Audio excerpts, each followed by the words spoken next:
Bonsoir à tous, bienvenue dans Bismart l'émission. Je suis ravie de vous retrouver pour 1 heure à passer ensemble ce soir et on va s'intéresser pas mal au sujet de gouvernance ce soir puisque je vous propose de commencer avec Arnaud Marion, un fondateur de l'Institut des hautes études en gestion de crise qui, vous le savez, vient me voir tous les mois pour décortiquer un petit peu les sujets du moment. C'est vrai qu'il y a pas mal de bouleversements et on a eu 2 gros dossiers sur la table ces dernières semaines. Danone d'un côté, Lagardère de l'autre et puis on parlera également du cas de Société Générale puisque Arnaud Marion estime que bien Frédéric Oudéa est peut-être le prochain Emmanuel Faber. On en parlera dans un instant. Il nous livrera son analyse sur ces 3 cas notamment. On sera avec Catherine Abonenc qui est la vice-présidente de Femmes Business Angel. On parle très peu des femmes business angels en France. C'était lundi, la journée de la femme.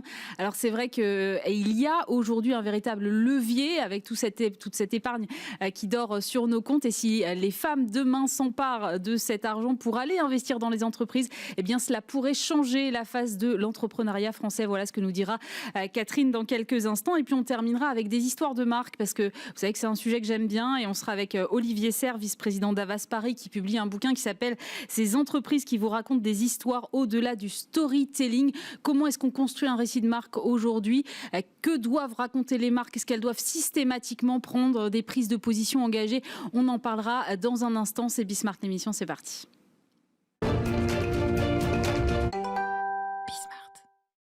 Et on commence cette émission avec Arnaud Marion. Bonjour Arnaud. Bonjour Aurélie. Alors, vous êtes fondateur de l'Institut des hautes études en gestion de crise et une fois par mois, on se retrouve pour analyser un petit peu les crises et les mutations des entreprises. Alors, pas mal de sujets de gouvernance ce mois-ci.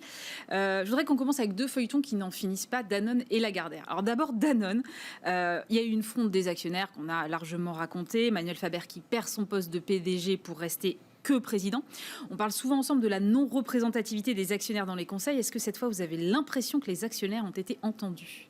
Oui, ils ont été entendus. Alors, on a encore finalement une expression écrite, je dirais, qui essaye de sauver les apparences, hein, un soutien unanime, mais pour un demi-poste. Donc, je ne sais pas si c'est un soutien à moitié pour le maintien d'Emmanuel Faber, mais et puis c'est Emmanuel Faber qui a, comme par hasard, proposé la séparation des fonctions. Voilà. Moi, j'invite tout le monde à lire le communiqué anglais et français parce Pourquoi que c'est pas la même chose? Le titre n'est pas le même. En fait, en anglais, c'est vraiment propose la séparation des fonctions et en français, c'est propose d'initier le processus de séparation des fonctions. Ah oui, mais c'est pas tout à fait pareil. Mais d'ailleurs, c'est ça en fait. On est au début d'un processus dans lequel il va falloir choisir un DG. Ça va sans doute mettre du temps, plusieurs mois. Donc ça veut dire qu'en fait, il reste quand même en poste quelque part, Emmanuel Faber. Alors quelque part, il reste en poste à court terme, et alors on a l'impression que c'est pour ça qu'il a eu le soutien unanime, alors qu'on savait qu'il y avait des divergences profondes, d'ailleurs, notamment émanant de Franck Ribou, hein, qui est l'administrateur historique. Ouais. Effectivement, il y a quand même à la fin du communiqué, il remercie les actionnaires et autres, donc c'est plutôt pas si mal fait à ce niveau, c'est-à-dire qu'il dit qu'il les a entendus. Ce qui est juste quand même étonnant, c'est que pour une entreprise comme Danone, ce sont des actionnaires qui ont 3% du capital, qui ont réussi à faire trembler un édifice parce que cette société n'est pas contrôlée. Et je crois que c'est le problème fondamental de cette entreprise. Donc il n'y a pas de représentativité au conseil d'administration des actionnaires parce qu'il n'y a pas vraiment d'actionnaires significatifs. Je rappelle à chaque fois que le premier actionnaire de Danone, c'est Danone elle-même. C'est de l'autocontrôle à hauteur de 6%. Et puis ensuite, c'est des actionnaires qui ont entre 3-4% maximum. Et il n'y en a pas beaucoup, en fait. Donc, capital très éclaté. Une valeur boursière, somme toute, pas si énorme que ça, de l'ordre de 40 milliards. Ouais. Les géants comme Nestlé ou les comparables, ils font 250 milliards de valeur. Donc, en fait, Danone est petit. Danone est petit et challengé. Mais il y avait Olivia Grégoire, la secrétaire d'État, qui était l'invitée de Stéphane Soumier récemment, et elle a reconnu à demi-mot quand même que si Emmanuel Faber avait été évincé, ça aurait posé problème par rapport au statut d'entreprise à mission qui est inscrit dans la loi Pacte et dont finalement Danone est aujourd'hui le plus grand emblème en France. Est-ce qu'à un moment, vous pensez qu'il a fallu sauver envers et contre tout le soldat Emmanuel Faber ? Alors, en fait, je ne sais pas ce qu'on a trop voulu sauver finalement. Le problème, on le voit bien dans ce dossier, c'est la confusion qu'il y a entre l'entreprise Danone, qui appartient à ses actionnaires, rappelons-le, et la situation personnelle d'Emmanuel Faber. C'est-à-dire que Emmanuel Faber a personnifié les débats et a considéré que son combat devait être celui de Danone. Moi, je ne fais pas partie de ceux qui le critiquent sur ses choix sociétaux. Ce que j'ai dit, et ce qu'on s'était dit d'ailleurs ensemble en novembre, je crois, j'ai dit c'est pas le patron d'une ONG. Et ce qui est très drôle, c'est qu'à la suite de ça, j'ai eu 2 coups de fil de gens, d'une personne d'abord que je connaissais et puis d'une autre que je ne connaissais pas et qui m'ont dit en fait, vous savez, au moment de la passation entre Franck Ribou et Emmanuel Faber, Franck Ribou a fait une petite déclaration, aurait fait, je vais mettre du conditionnel, mais les deux me l'ont confirmé et ne se connaissaient pas, en disant je vais passer les clés de Danone à Emmanuel Faber avant qu'il ne transforme Danone en une ONG. Et ça, il était bien inspiré alors. Voilà, ça je l'ignorais complètement. Donc en fait, il a trop personnifié, et je suis d'accord avec ce que dit Olivier Grégoire, ce serait dommage de renoncer à l'entreprise à mission. Mais comme on se l'est dit, et je crois que c'est un des grands enseignements, si les actionnaires veulent défendre une entreprise à mission, d'abord, je pense qu'une société doit être contrôlée. Je pense que, par exemple, la famille Bettencourt chez L'Oréal ou Nestlé, ou que la famille Arnault ou que la famille Pinault dans leurs groupes respectifs sont beaucoup plus à l'aise pour imposer je dirais, une stratégie de RSE, pour imposer même, pourquoi pas, une raison d'être et même un statut d'entreprise à mission, parce que l'entreprise, elle est contrôlée par eux et qu'ils l'incarnent, donc ça incarne leurs valeurs.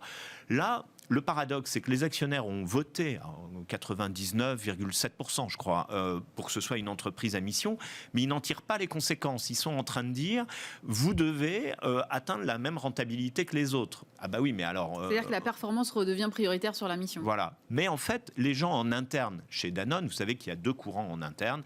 Il y a ceux qui sont des pros et des fanas d'Emmanuel Faber, ce qu'on peut comprendre par rapport à une vision inspirante.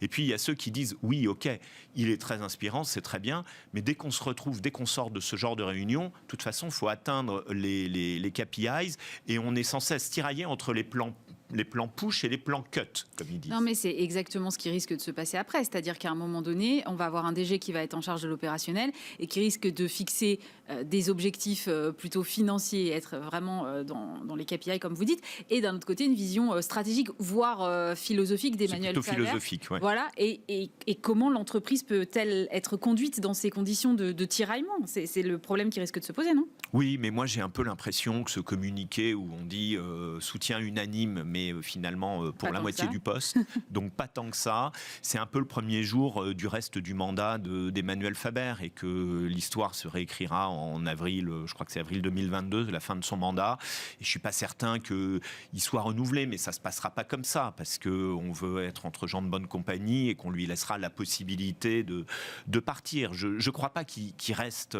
indéfiniment, en tout cas avec cet actionnariat, et tant que l'entreprise n'est pas contrôlée. Après, moi j'ai envie de dire que les actionnaires prennent leurs responsabilités. S'ils ne sont pas contents, qu'ils nomment d'autres personnes au conseil d'administration, cela dit, le capital est très éclaté, ou que d'autres actionnaires essayent de contrôler cette entreprise. C'est quand même étonnant que une si belle entreprise ne soit pas contrôlée dans l'esprit de tout le monde, en tout cas des gens de notre génération. Oui. On pense toujours à la famille Ribou, oui, tout à fait. Qui a une toute petite participation.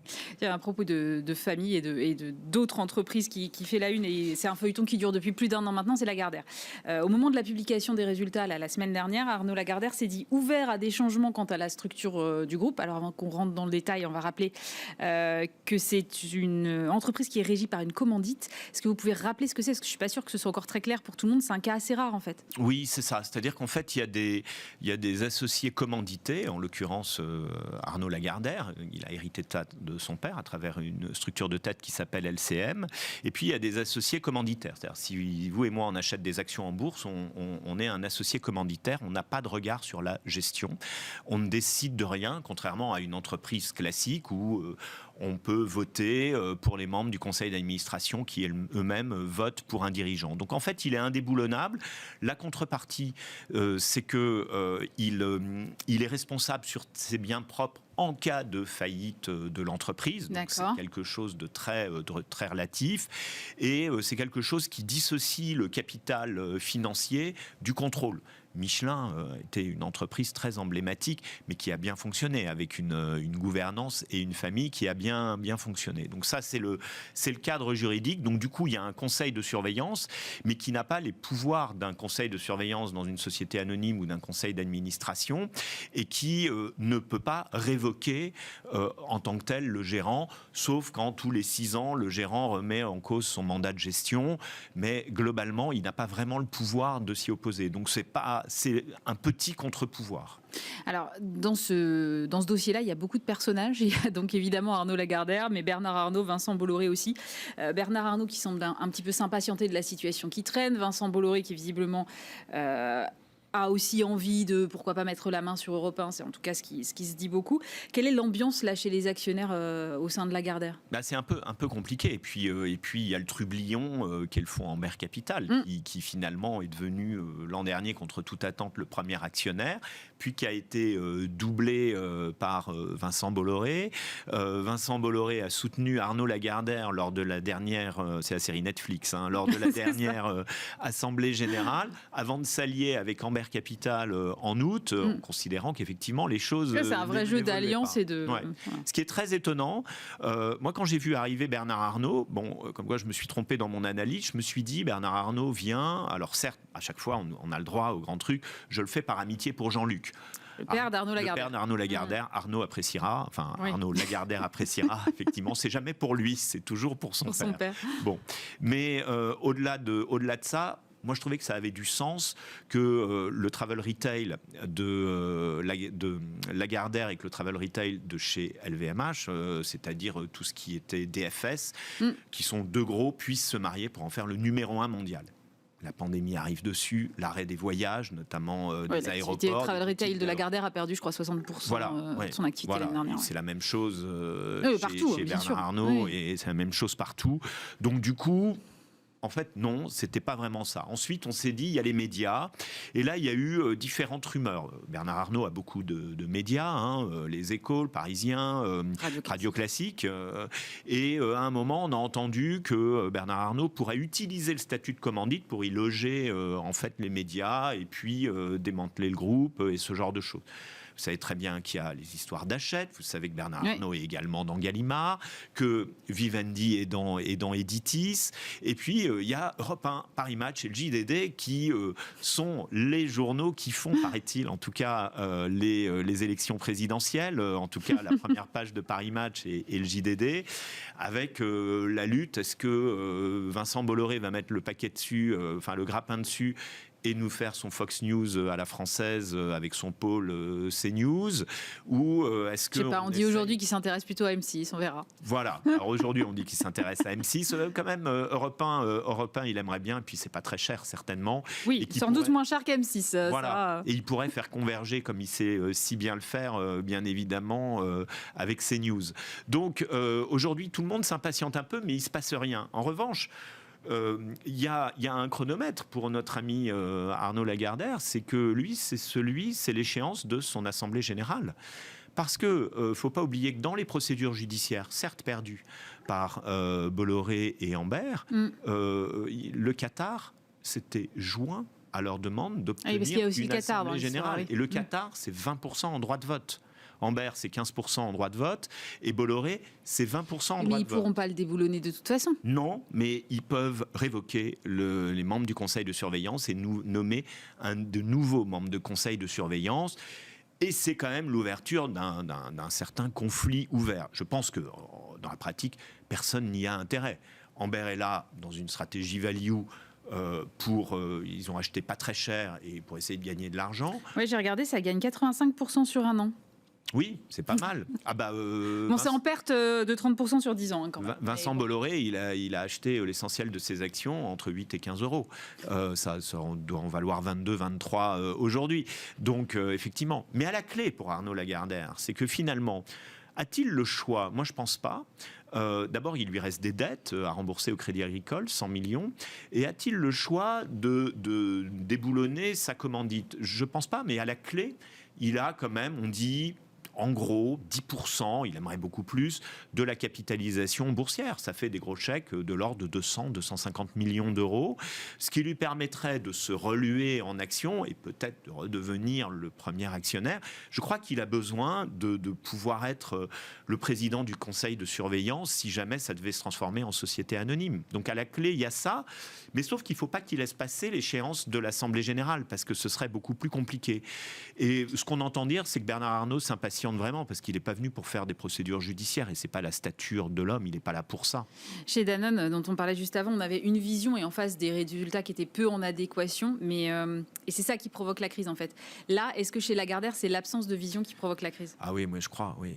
D'ailleurs, le combat d'Ambert, à la base, il faut relire ce qu'ils ont écrit depuis... Ils ont été assez proches d'Arnaud Lagardère de 2016 à 2018, et en 2018, ils ont dit c'est plus possible. Et leur combat, c'était de dire il y a trop de charges de structure, il y a trop de frais, la gouvernance coûte trop cher, et on peut faire différemment. Et c'est surtout un groupe que Arnaud Lagardère a constamment démantelé, avec des cessions d'actifs. La cession dans EADS, il a cédé ça pour 2,5 milliards. Si à la valeur d'aujourd'hui, ça vaudrait une dizaine ou une douzaine de milliards. Donc il a fait des choix pas très heureux. Après, moi, je ne le critique pas sur un choix. Les problèmes financiers d'Arnaud Lagardère viennent avant tout du fait qu'il a voulu se relever. Il a voulu passer de 5%. Il n'avait hérité que de 5% du capital de Lagardère. Il a voulu passer de 5 à 10 et il s'est endetté d'environ 400 millions pour ça. Et puis la valeur de la société a baissé. C'est pour ça qu'il s'est versé toujours des grands dividendes. Donc, comme il n'avait que entre 5 et 10% du capital, il fallait verser un immense dividende pour en prendre entre 5 et 10% et qui rembourse sa dette. Donc, il a plutôt géré le groupe par rapport à sa contrainte perso. Mais on ne peut pas lui critiquer, pour un entrepreneur, d'avoir dit à un moment, je crois dans mon entreprise. Il s'est complètement planté, il a acheté ses actions à une cinquantaine d'euros, il s'est complètement planté, mais bon... C'est le risque quand on est entrepreneur. Ouais, c'est le risque des entrepreneurs, ouais. Il y a un autre patron qui pourrait être challengé dans les prochaines semaines, c'est Frédéric Oudéa, à la tête de la Société Générale. C'est vrai que les bénéfices sont restés assez importants pour BNP Paribas l'année dernière, alors que Société Générale est passée dans le rouge. Frédéric Oudéa, qui est à la tête de la banque depuis 13 ans, l'action Société Générale, sur 10 ans, j'ai regardé ce matin, ça perd 50%. Est-ce que Frédéric Oudéa, c'est le prochain Emmanuel Faber? Moi, j'ai un peu l'impression. Alors, rappelons quand même que Frédéric Oudéa n'a pas fait les mêmes problèmes qu'Emmanuel Faber quand il a fallu séparer les fonctions entre président et directeur général. Donc, au moins, rendons à César ce qui est à César. Et il l'a fait. Moi, je crois qu'il est resté trop longtemps à la tête de cette boîte. Il est venu, n'oublions pas, remplacer Daniel Bouton après l'affaire Kerviel. Il est challengé en interne comme un peu l'est Emmanuel Faber. Et surtout, c'est la contre-performance par rapport à un moment, on avait deux géants, qui étaient BNP et SG. Et BNP a réussi un parcours assez extraordinaire. Et Société Générale, c'est quand même la catastrophe.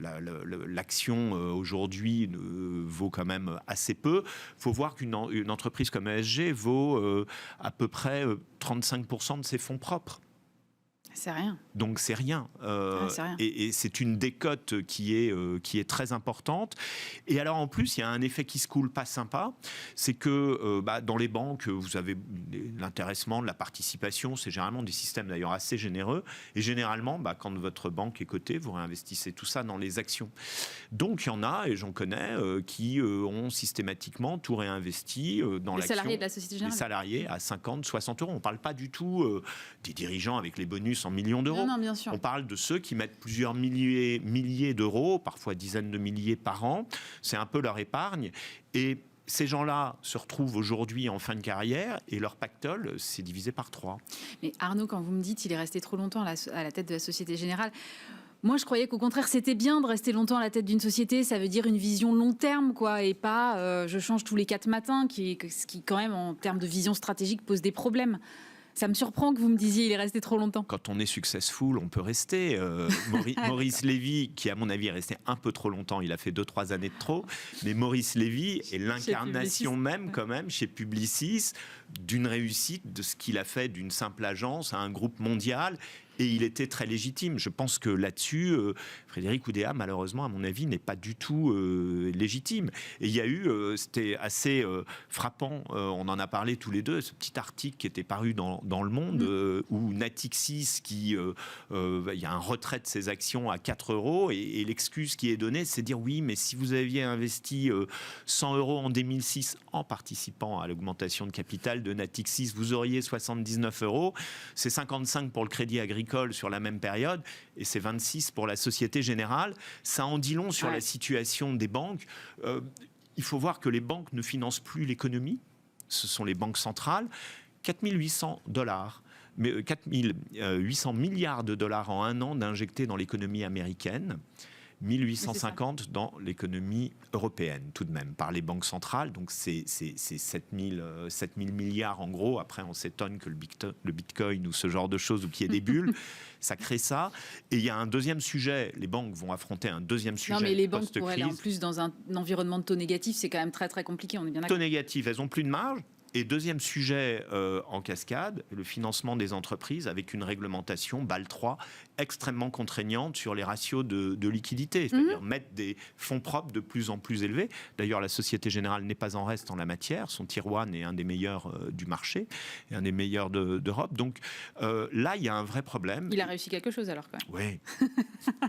On va terminer avec un dossier sur lequel vous avez attiré mon attention, c'est les repreneurs de 2020. On parle des repreneurs d'entreprises. C'est ça. Se sont donc mobilisés en 2020 pour reprendre des sociétés et qui n'arrivent pas à se faire aider. Mais racontez-moi ça. En fait, il y a eu, c'était un peu les héros, quoi, les premières sociétés qui ont commencé à déposer leur bilan, comme on dit, et qui sont parties tout de suite en plan de cession. Il fallait sauver un maximum d'emplois. Ces sociétés ont été là. Et en fait, elles se sont prises finalement le deuxième confinement, et puis le couvre-feu. Les fermetures maintenant administratives au niveau des centres commerciaux, mais elles ne rentrent pas dans les petites lignes des fonds de solidarité. C'est-à-dire qu'on a adressé le sujet des restaurants, on a adressé le sujet de l'hôtellerie et ce genre de choses. Mais pour eux, il n'y a pas eu vraiment d'indemnisation. Mais à quel titre, Arnaud, elles n'ont pas le droit à un PGE, par exemple ? Ben non, parce qu'on leur dit vous n'existiez pas l'an dernier. Et mais enfin, c'est bien des sociétés qui existaient avant quand même. Ils ont repris leurs actifs. En fait, ce sont des sociétés, des newco, comme on dit, des nouvelles sociétés. Donc quand on reprend une société, en fait, c'est comme si on repartait d'une page blanche. Voilà, exactement. Et donc, du coup, ils n'ont pas forcément de banquiers prêteurs, et donc ils ne trouvent pas forcément...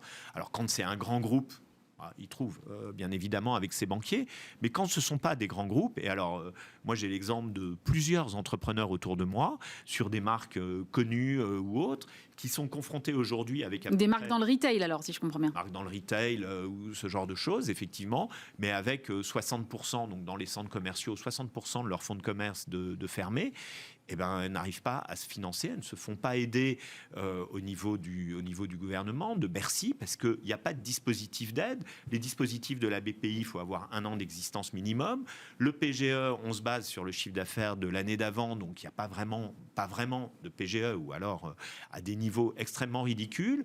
Et c'est pour ça qu'il est temps que ces fermetures administratives s'arrêtent, parce que ces entreprises aujourd'hui sont elles-mêmes en difficulté, alors qu'elles avaient repris des entreprises qui l'étaient et qu'elles apportaient une solution et qu'elles ont toutes mises des fonds propres. Donc c'était des entreprises viables, pas ce qu'on appelle les entreprises zombies qu'on serait en train d'entretenir.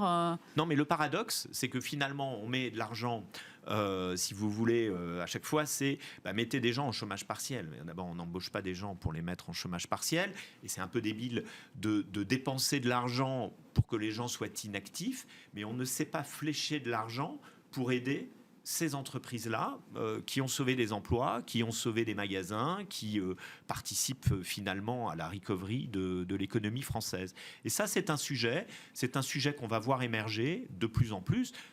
Alors, quand vous avez repris un restaurant, vous allez pouvoir rentrer dans les dispositifs.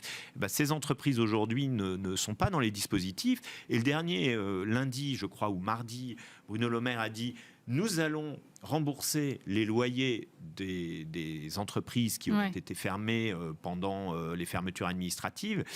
Rembourser, ça veut dire qu'ils les ont d'abord payés, qu'ils montent leur facture acquittée. Mais sauf que quand vous avez 60% de vos fonds de commerce qui ne font pas de chiffre d'affaires, vous ne pouvez pas le payer, votre loyer, en fait. Donc vous aurez du mal à vous faire remboursé puisque vous n'arrivez pas à le payer. Et donc le sujet, ça aurait été quand même de traiter directement avec les bailleurs. Ça aurait peut-être été plus simple pour aider ces entreprises. En fait, si Bercy avait versé directement aux bailleurs au lieu de verser au commerce, on aurait gagné une étape. Exactement. Et Bercy on a été alerté là-dessus. Vous avez eu des retours ? Oui, bien sûr, il y a des alertes. Moi, j'ai fait remonter également cette semaine un certain nombre d'alertes, puisqu'il y a une commission d'information parlementaire en ce moment sur les entreprises en difficulté, présidée par le député Romain Gros. Et j'ai fait remonter ça parce que effectivement, là, pour le coup, on se tire une balle dans le pied, quoi. Et c'est quand même peut-être pas nécessaire que ces entreprises soient elles-mêmes en difficulté, se mettent dans des procédures de conciliation ou de sauvegarde. Ce serait quand même un petit peu dommage. Bon, vous nous tiendrez au courant ? Bah oui, bien sûr. On se revoit le mois prochain. Avec plaisir. Merci beaucoup Arnaud Marion, Merci, fondateur de l'Institut des hautes études en gestion de crise. Catherine Aboninck, bonsoir.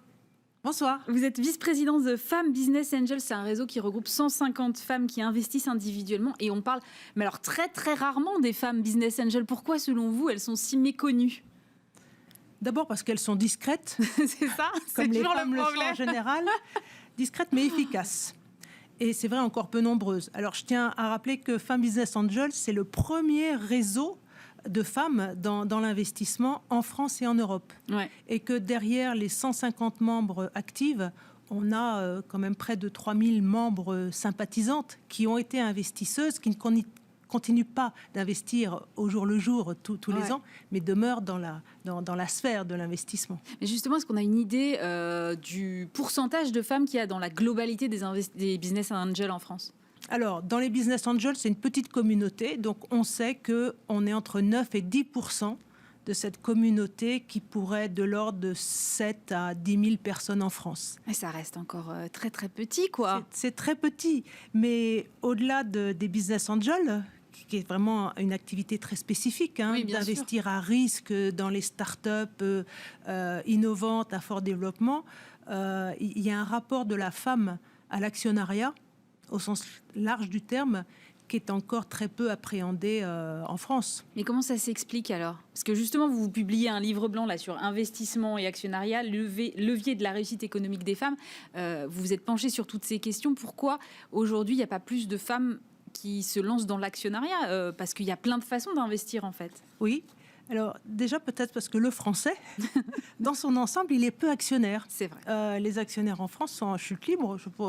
Aujourd'hui, dans les entreprises cotées, je crois qu'on dénombre à peu près 3 millions d'actionnaires, dont 1 million de femmes. Donc ça fait un tiers, c'est pas mal. Mais l'actionnariat d'entreprise, ça va bien au-delà du fait d'acheter une action de société cotée en bourse. C'est aussi être dans une entreprise familiale, qu'on en soit dirigeante ou non. C'est aussi avoir des parts peut-être dans des FCPI qui vont investir elles-mêmes dans l'entreprise. Ce qui est plus rare, vraiment, c'est d'être investisseuse en direct. C'est ça le propre du business angel. C'est qu'on investit ses propres fonds. On est actionnaire minoritaire d'une entreprise, mais cette entreprise, on vit avec. On l'accompagne. Et c'est pour ça qu'on dit que business angel, c'est un peu entrepreneur par procuration. Oui, parce qu'on suit comme ça la vie d'une entreprise et en fait, ça devient un petit peu la vôtre quand même, quoi. Oui. Enfin, un petit peu. En tout cas, on a à cœur qu'elles réussissent. Aujourd'hui, les femmes, elles ont les moyens financiers d'investir ?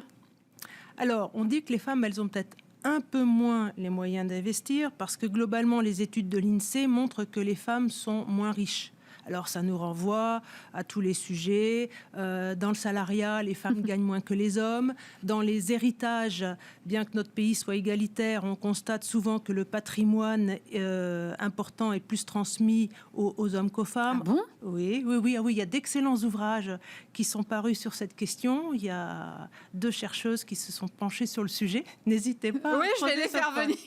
Voilà. Donc, globalement, oui, les femmes sont peut-être un peu moins riches. On dit surtout, souvent, que les femmes ont une plus forte appréhension du risque. Oui, ça c'est sûr. Alors, c'est vrai. Moi, j'ai un credo personnel assez partagé par beaucoup de femmes, je crois. C'est que c'est le syndrome, c'est le complexe de la mère de famille. C'est-à-dire que s'autoriser à aller mettre un peu d'argent à risque, tant qu'on n'a pas offert un toit à ses enfants, par exemple, c'est très difficile.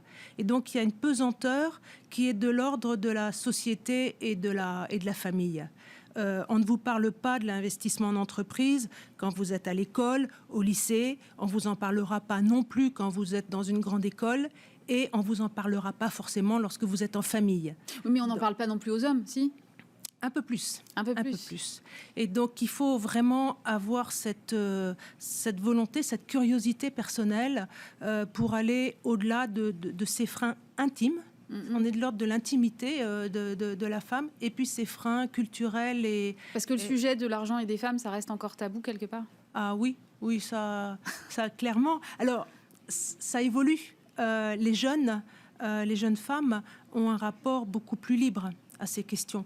Elles sont plus nombreuses à se lancer dans l'entrepreneuriat. Ouais. Et donc, évidemment, elles ont un regard qui va démystifier la chose. D'ailleurs, nous, on est très contentes chez Femmes Business Angel de voir que nos benjamines ont 28 ans, 30 ans. C'est-à-dire qu'il y a des femmes qui peuvent se lancer dans l'aventure entrepreneuriale elles-mêmes, mais qui n'hésitent pas aussi à investir dans les entreprises des autres pour participer de manière globale au développement de l'économie. Et est-ce qu'il faut être riche pour se lancer dans l'actionnariat et investir ?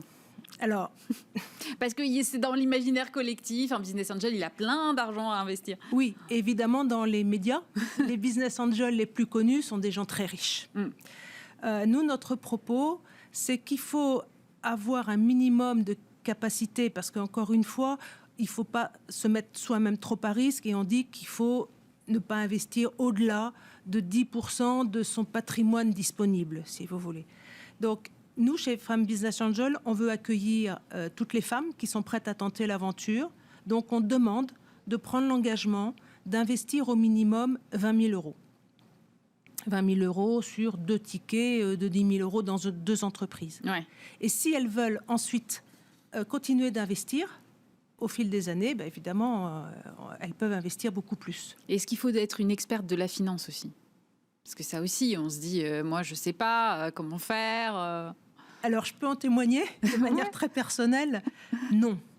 Moi, je suis venue chez Femmes Business Angel un peu par hasard, par une rencontre, il y a une dizaine d'années. Ouais. Je suis plutôt de métier juridique, communication. Donc, on peut être un bon business angel sans être financier à la base. Il faut avoir beaucoup de bon sens pour appréhender un business model.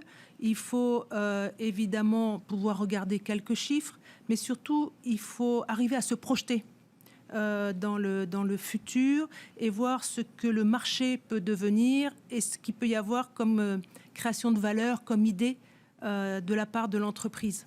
Et ça m'a l'air simple quand vous le dites comme ça, et je me dis, on a à peu près 200 milliards de surplus d'épargne qui dorment.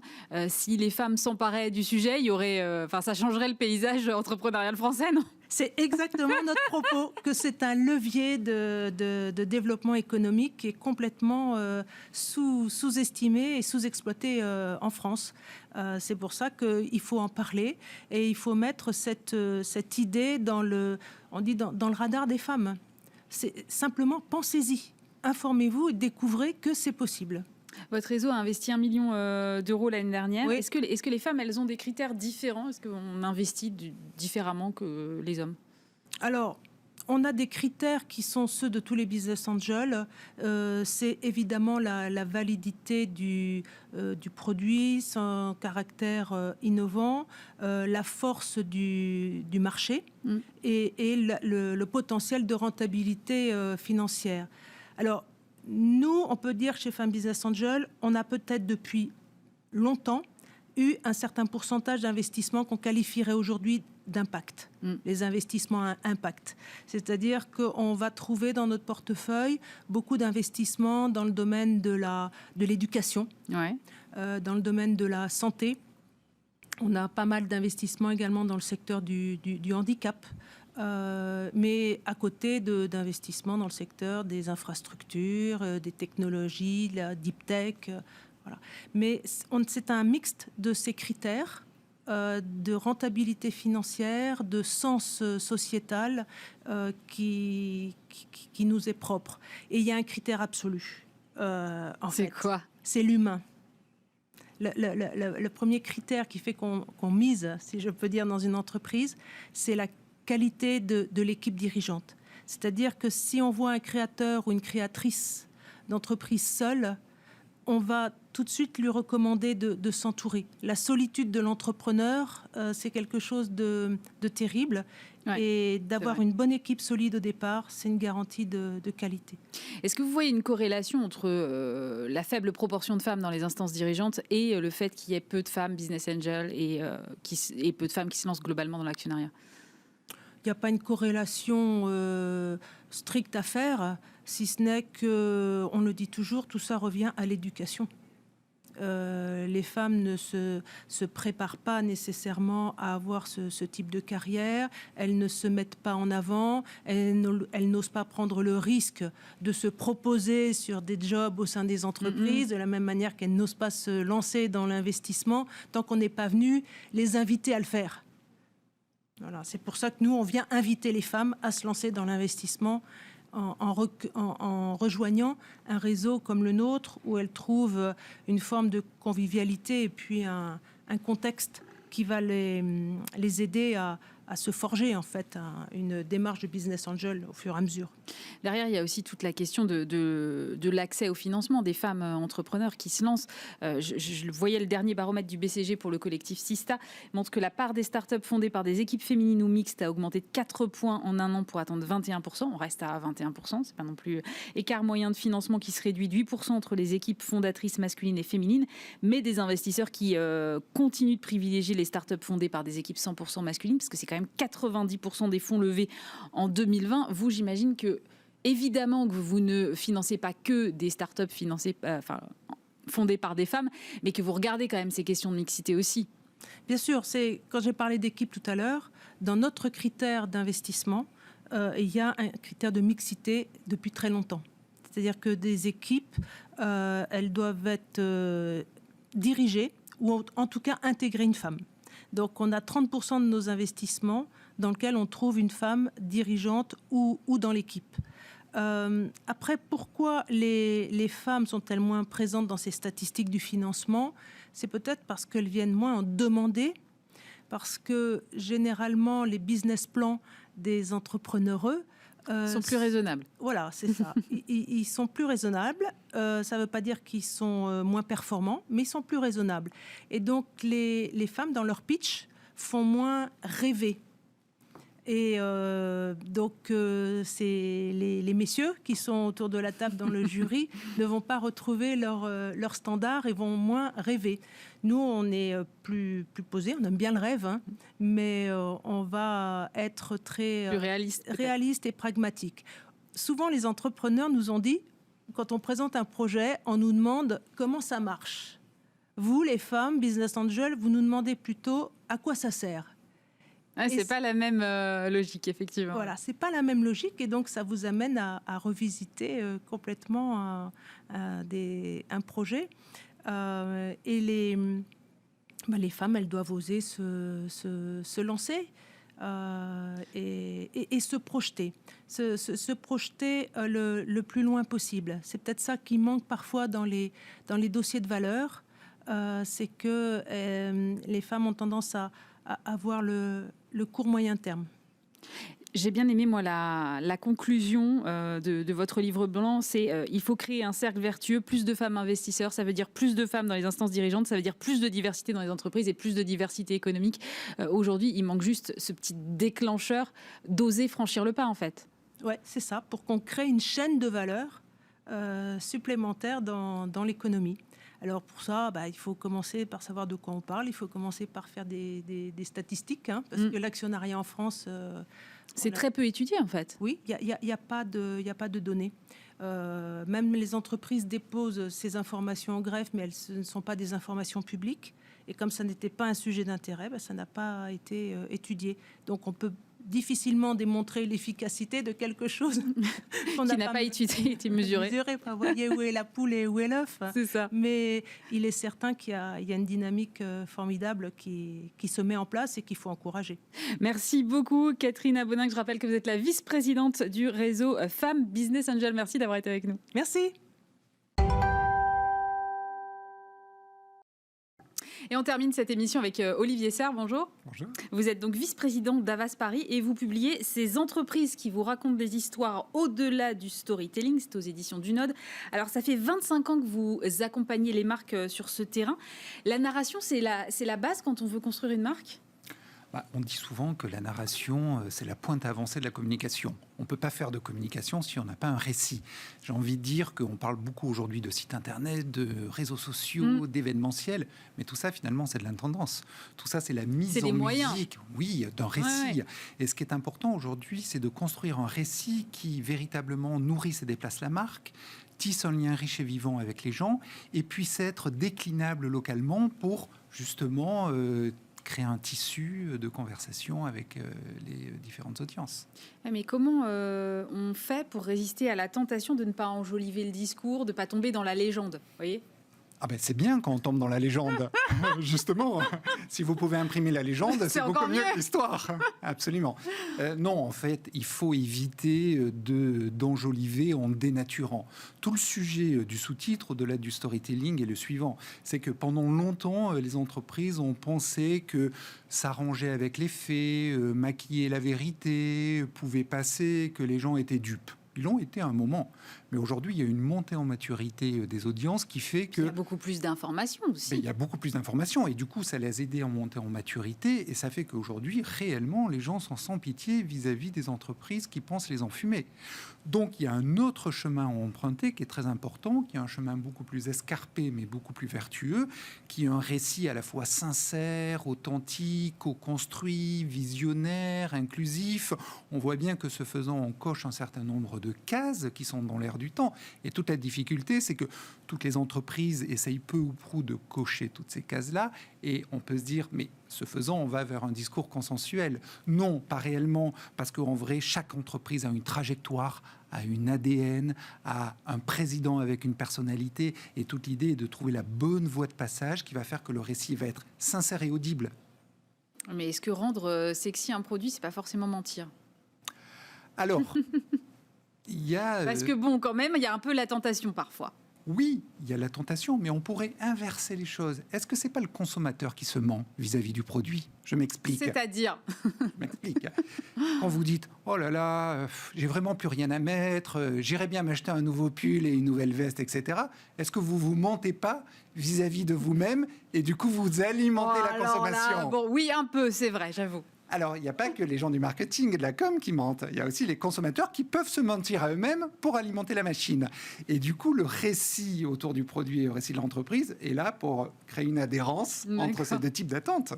Mais quand même, toute cette histoire de storytelling et de construction de récits de marque qui a quand même été beaucoup utilisée et aujourd'hui très décrié, et vous le dites très bien dans votre livre d'ailleurs, c'est-à-dire qu'aujourd'hui les consommateurs ils attendent un autre discours des marques, mais c'est aussi en partie la responsabilité non seulement des marques mais de la filière communication.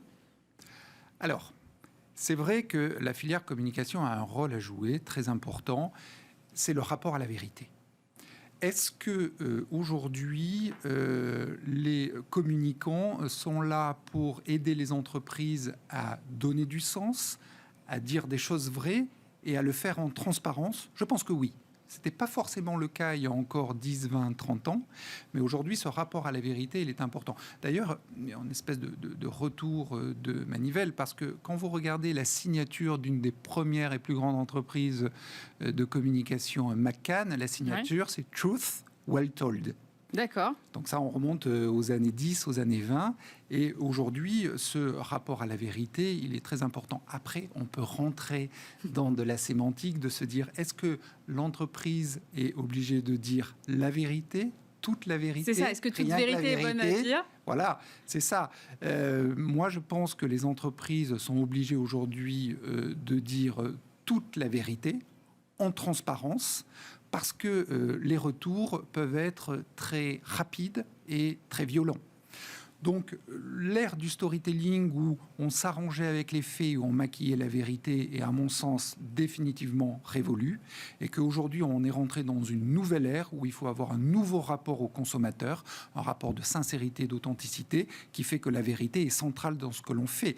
Et du coup, ça repose la question du rôle du communicant. Le communicant est là pour accompagner l'entreprise, mais non pas sur des chemins de traverse ou des chemins compliqués, sur un chemin beaucoup plus compliqué à emprunter, mais beaucoup plus vertueux à l'arrivée.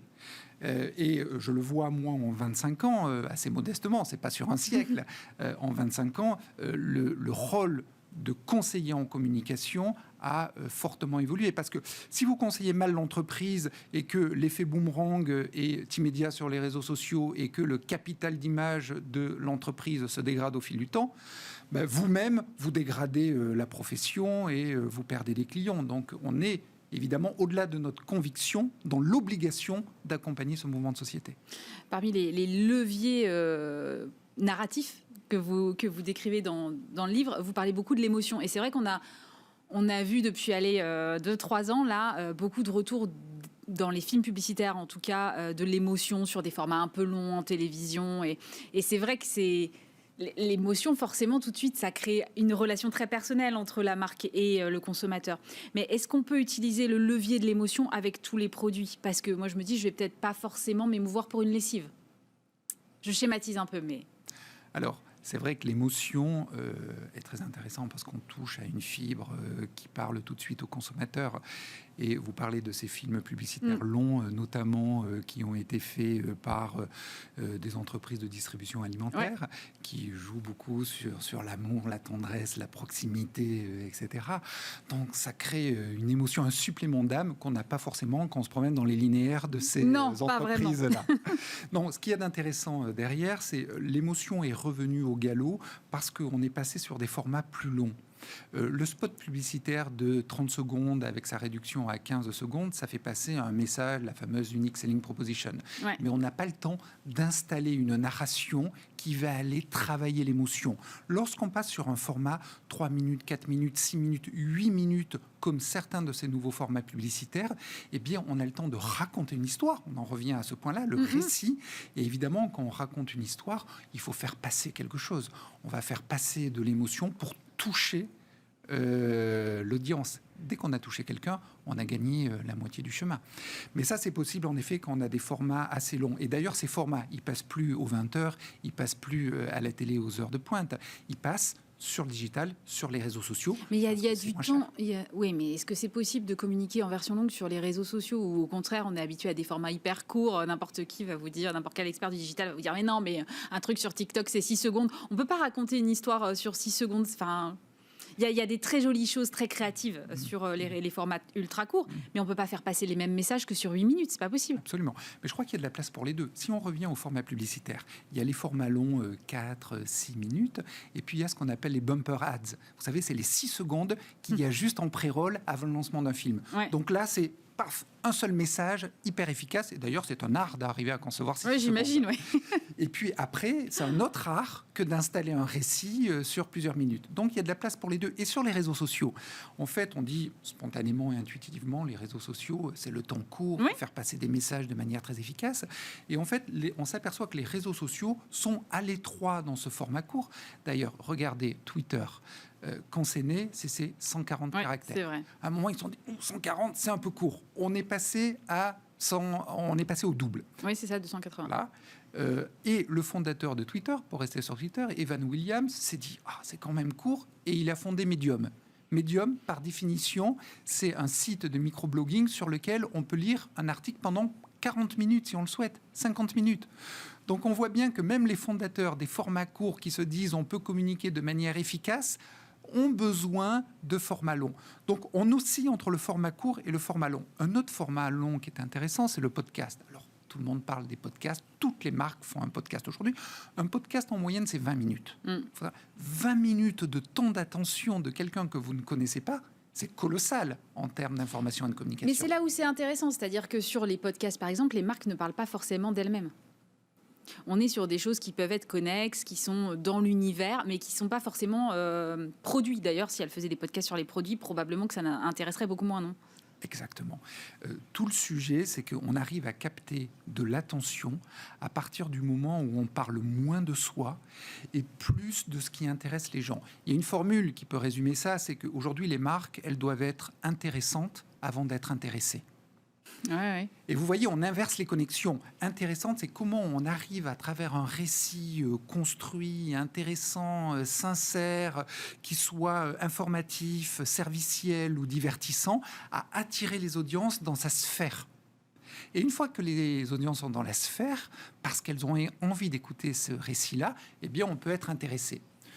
Donc, ce sujet-là, il est assez vieux. Vous connaissez l'histoire du guide rouge de Michelin.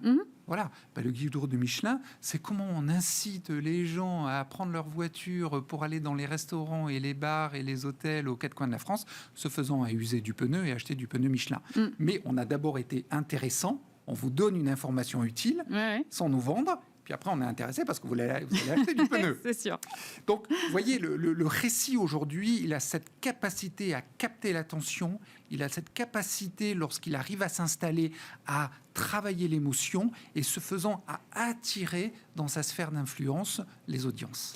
Est-ce que les marques aujourd'hui, elles doivent être nécessairement engagées ? Je pense à Dove ou à Nike parce que c'est sans doute les plus précurseurs dans le domaine, mais est-ce que c'est une nécessité aujourd'hui ? Alors, je pense que la notion de purpose, de raison d'être, d'engagement est très importante aujourd'hui. Les consommateurs, qui sont également des citoyens, des citadins, ils ont besoin de savoir quelle est l'utilité dans l'entreprise. Et cette notion d'utilité, elle est centrale. Et aujourd'hui, vous le savez, depuis la loi Pacte, les entreprises sont fortement incitées à formuler leur raison d'être pour justement dire en quoi elles sont utiles, quelle est leur essentialité dans la société, et ce faisant, se raconter le long de cette essentialité. Alors, vous le savez, une raison d'être, c'est 2 lignes. Ce n'est pas un slogan publicitaire. D'ailleurs, on a du mal à s'en souvenir la plupart du temps. Oui, c'est vrai, c'est souvent plus alambiqué. Mais c'est plus philosophique, c'est plus profond, et ça donne une colonne vertébrale au récit de l'entreprise, colonne vertébrale qui est censée s'inscrire dans les siècles, parce qu'une raison d'être, ça a vocation à vivre très longtemps, contrairement à un slogan publicitaire. Est-ce que, quoi qu'il y a des slogans publicitaires qui durent assez longtemps quand même, mais est-ce que ça amène pas les entreprises à prendre une place qui est quasiment politique ? Oui, on a une conviction, c'est que de plus en plus, les marques ont un rôle à jouer dans la cité. Et c'est une intuition au démarrage de ce livre. On entretient aujourd'hui une relation paradoxale avec les entreprises. D'un côté, on pense que les entreprises peuvent changer le monde, sont plus en capacité que les États de bouger, de changer les lignes. Et de notre côté, nous entretenons une forme de défiance vis-à-vis des actes et des discours des entreprises. Et vous voyez qu'on a un paradoxe. On pense aujourd'hui, et toutes les études internationales nous le montrent, que les États peuvent moins agir au niveau social, sociétal, environnemental que les entreprises. Donc les gens se disent, on a envie d'y croire. Et de notre côté, ils se disent, ce qui est normal, attendez, l'entreprise qui s'exprime, en vrai, est-ce qu'il faut que je la croie parce qu'elle n'est pas détentrice de l'intérêt général et de l'intérêt public, contrairement aux États. Donc vous voyez, on a un paradoxe comme ça, et c'est là que je dis que le récit est très important, parce que le récit, tel que je l'ai décrit, sincère, authentique, co-construit, visionnaire, inclusif, il permet de tisser un pont entre les 2 polarités de ce paradoxe. Et si ce récit-là, il permet aux gens de se dire, en fait, oui, je peux croire à ce que me dit l'entreprise, je pense que c'est sincère, je pense que ça peut faire évoluer la société, je pense qu'il y a un rôle social, sociétal, environnemental qui est fort, eh bien, il va y avoir une adhérence plus prononcée des audiences vis-à-vis de la parole des entreprises. C'est faire peser aussi beaucoup de pression sur les entreprises. C'est faire peser beaucoup de pression, mais en même temps, c'est une pression que les entreprises ont quelque part été chercher. Vous avez des entreprises qui sont nées au siècle dernier, modestement, et qui ont grandi pour devenir des entreprises aujourd'hui internationales, avec 100, 200, 300 000 personnes qui ont une empreinte très prononcée dans un certain nombre de pays. C'est normal que, de notre côté, elles ont un fardeau à porter. Oui, bien sûr, vous avez raison. Pour terminer sur votre livre, vous dites qu'il faut passer du storytelling au story-making collectif. Ça veut dire quoi concrètement ? Alors, il y avait pendant longtemps, ce que j'énonce, c'est le storytelling descendant. C'est-à-dire ce que je vous ai raconté, on essaye de maquiller les faits, d'enfumer les gens, avec une parole descendante, il n'y avait pas d'interaction, il n'y avait pas de réseaux sociaux, il n'y avait pas de digital, et puis ma foi, les gens n'avaient pas cette maturité vis-à-vis du discours des entreprises. Aujourd'hui, c'est fini, on a des audiences qui réagissent, qui ont besoin d'être dans l'interaction, qui sont dans la maturité, dans la compréhension et la réflexion, et donc il faut passer de ce storytelling descendant à un story-making collectif et horizontal, qui fait que plus on embarque de parties prenantes dans la construction de ce récit, dans les preuves de ce récit, eh bien plus on sera en adhérence avec l'évolution de la société et les attentes des gens. Et quel est le rôle des entreprises de communication dans cette construction du récit ? C'est à vous d'impulser la stratégie ? Alors, ou c'est d'accompagner la stratégie ? Non. La communication est un sujet trop important pour la confier qu'à des communicants. Et du coup, on travaille, nous, main dans la main, de plus en plus avec les directions générales, avec les directions de la stratégie, qui formulent une stratégie à 3-5 ans, mais qui ont besoin de notre accompagnement pour que cette stratégie puisse être comprise et admise par les collaborateurs, par les publics financiers, par les consommateurs, par les cibles institutionnelles. Vous voyez, aujourd'hui, on parle des audiences, mais en réalité, il y a une fragmentation des audiences et chaque audience a besoin d'entendre ce qu'elle a envie d'entendre. Et du coup, chaque message a besoin d'être ciselé. Ça ne veut pas dire qu'il y a plusieurs récits. Il y a un seul et même récit sur lequel l'entreprise appuie sa stratégie, mais que ce récit va être modulé différemment. Il va emprunter des médias et des canaux différents pour aller convaincre les différentes audiences.